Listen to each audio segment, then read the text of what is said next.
започна. Ситуацията, която Путин и неговите приближени никога не са си представили, че ще се случи, вече се случва. Руснаците напускат Крим. По-точно, руските окупатори бягат възможно най-бързо в невиждан досега брой, тъй като ударите с дронове на Украйна правят живота на незаконно анексирания полуостров невъзможен. Паниката разтърси Крим. Керченският мост сега е пълен с коли, които бързат към сравнително по-безопасната континентална част на Русия. Това е деокупацията на Крим, която се случва в реално време, и Украйна не е трябвало да изпрати нито един войник на полуострова. Украйна изпразва Крим от руснаци завинаги и от тук нататък за Русия ще става само по-зле. Отиваме към Керченския мост. Може би сте чували за него.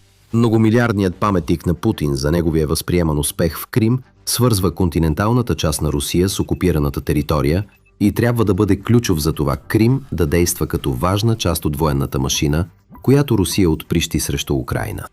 Сега, Керченският мост е всичко друго, но не и ключова част. Все пак, той остава символ. Но вече е символ на това как гениалната стратегия на Украйна за Крим напълно провали плановете на Путин и даде началото на дерусификацията на полуострова. На 25 юни медията United 24 разкри, че на Керченския мост се е образувало 10-километрово задръстване. Тази огромна опашка от превозни средства се простира от руския контролен пункт на моста чак до село Иванивка и е пълна с около 1500 цивилни автомобила, които всички се опитват да направят едно и също нещо – да се махнат от Крим. Това огромно задръстване може да се види на сателитни снимки, които показват колко много руснаци се опитват да избягат от полуострова. Споделени от телеграм-канала на Схема, снимките показват как руските окупатори изпадат в паника. Строги мерки за сигурност са въведени на контролните пунктове по Керченския мост. Руските окупатори в Крим активно пишат в социалните мрежи за намеренията си да напуснат, тъй като украинските удари засипват както полуострова, така и всички логистични маршрути към Крим. Дори тези, които се опитват да преминат по Керченския мост, все още не са в безопасност, тъй като движението по моста редовно се спира заради заплахи от ракети и дронове от страна на Украйна. Това е реалността, с която окупаторите в Крим сега се сблъскват и единственото, за което могат да мислят, е да бягат. И не е като да виждаме задръствания и в двата края на моста. От другата страна, опашката от автомобили, които искат да влязат в Крим, е около 1/3 от размера на опашката на тези, които се опитват да излязат. Ако бяхме склонни към конспирации, бихме твърдяли, че Русия активно се опитва да спре окупаторите да напуснат Крим. Този аргумент дори може да бъде подкрепен от доклада на Правда от 26 юни, според който руските власти са затворили Керченския мост между 23:51 чат на 25 юни и 6:14 част на 26 юни, което допринесе за огромното задръстване и създаде чакане от над 4 часа от кримската страна на моста. Почти изглежда, сякаш Русия се надява, че затварянето на моста за часове ще е достатъчно, за да убеди опитващите се да избягат да се върнат обратно, позволявайки на Русия да поддържа илюзията, че всичко върви добре на полуострова. Но тази илюзия отдавна е разбита, а сателитните снимки разказват истинската история.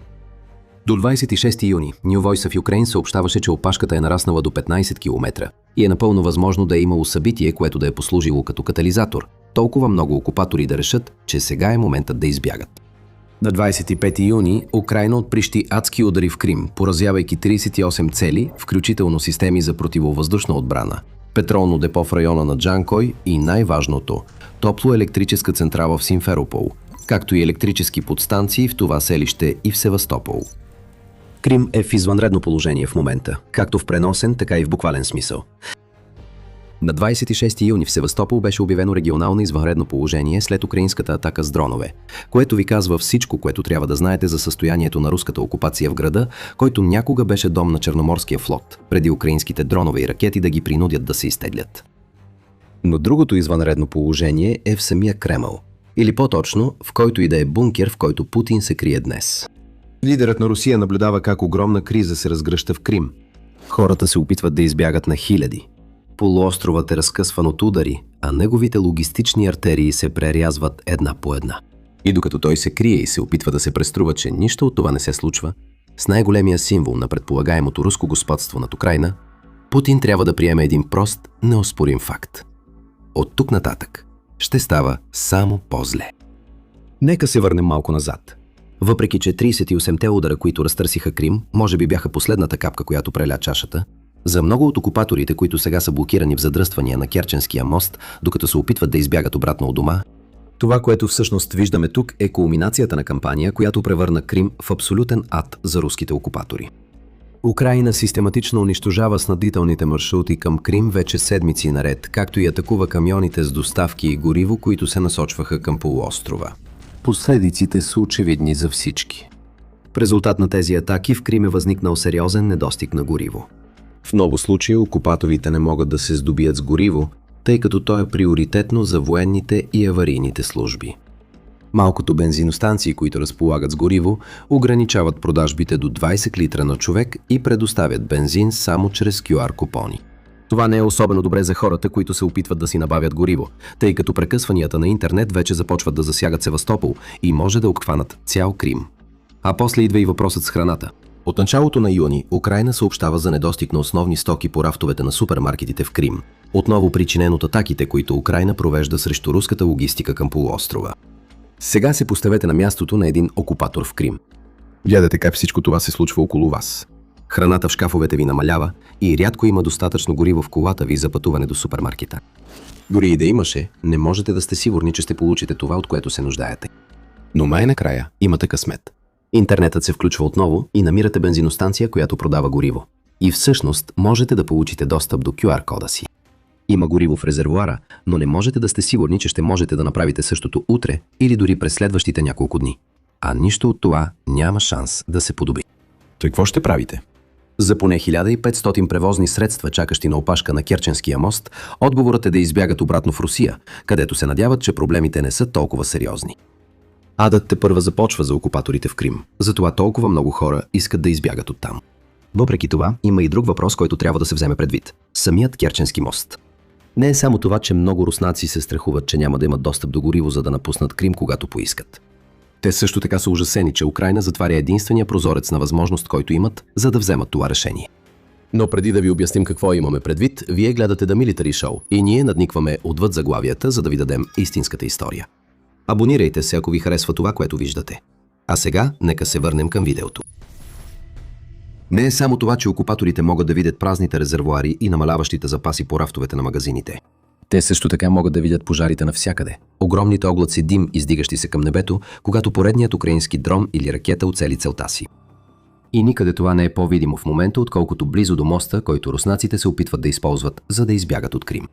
Украйна не е атакувала директно този мост, поне не напоследък, но това, което прави, е да нанася успешни удари от двете страни на този мост. На 21 юни, само няколко дни преди да започнат да се образуват многокилометровите опашки, Украйна нанесе удари по морската логистика, петролно депо и още много други цели в териториите от двете страни на Керченския мост. Понякога димът от тези удари се носи над Керченския мост до такава степен, че изглежда сякаш самият мост гори. Не е така, но може да бъде. И точно това е целият смисъл. Керченският мост трябва да е едно от най-охраняваните места в цял Крим. Видяхме тези защити по време на ударите на Украйна. Освен противовъздушната отбрана, има разположени димни завеси, които да объркват украинските дронове. Верига от баржи е поставена, за да спира морските дронове да преминават и да взривяват подпорите на мост. В момента се работи по създаването на бариери във водите около Керченския мост, за да се спрат същите тези морски дронове. Всички тези защити са в действие и въпреки това, Украйна все още успява с ударите си в района на Керченския мост. Тези удари изпращат много ясно послание, което окупаторите, опитващи се да избягат, са разбрали. Защитите нямат значение. Украинските дронове и ракети могат да достигнат Керченския мост. Ценни цели биват поразявани от двете страни на моста и може да е въпрос само на време, преди Украйна да реши, че самият мост ще стане цел. Махайте се, докато още можете. Украйна може да парализира моста, когато пожелае, и това ще означава, че никога няма да можете да избягате. Като че ли за да подсили това послание, Украйна намира все по-изобретателни начини да изпраща предупрежденията си. В нощта на 3 юни се появиха сателитни снимки на отбраната на Керченския мост. Това само по себе си е послание. Самият факт, че тези снимки съществуват и че са публично достъпни, е начин Украйна да каже на окупаторите, че знае точно какво се опитва да направи Русия, за да защити моста.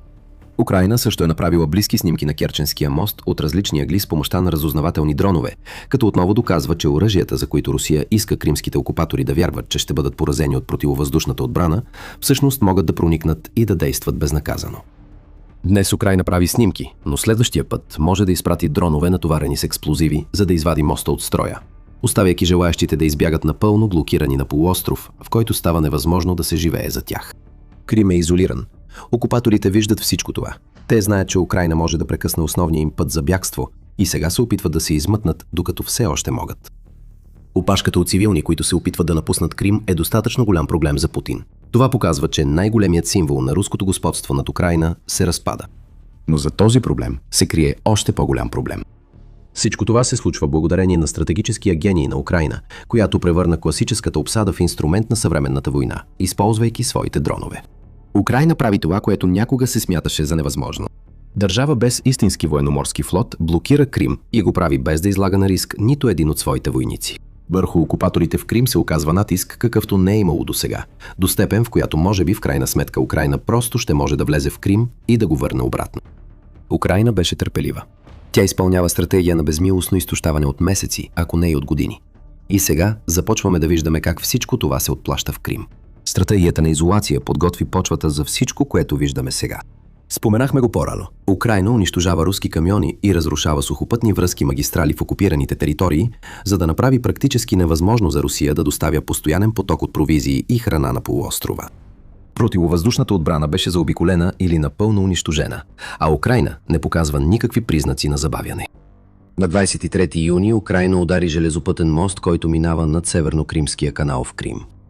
Това е още една логистична артерия, която е извън строя.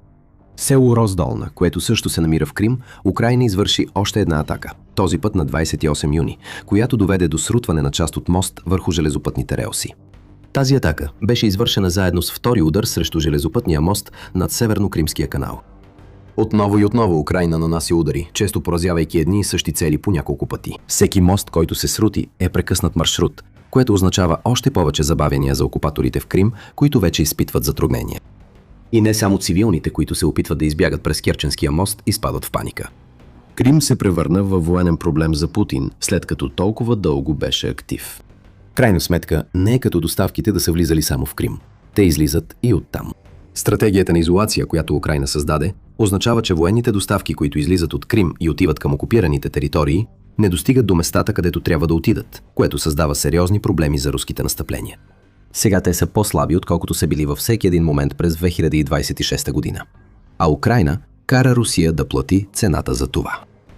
Територии се възвръщат и все повече руски войници загиват. Всичко това, защото Крим е блокиран с дронова стратегия, която никога досега не е била използвана. Украйна разработи всичко това и в резултат на това Крим се изпразва от руснаци. Но окупаторите, които бягат през Керченския мост, също знаят, че ако останат, ги очаква още нещо.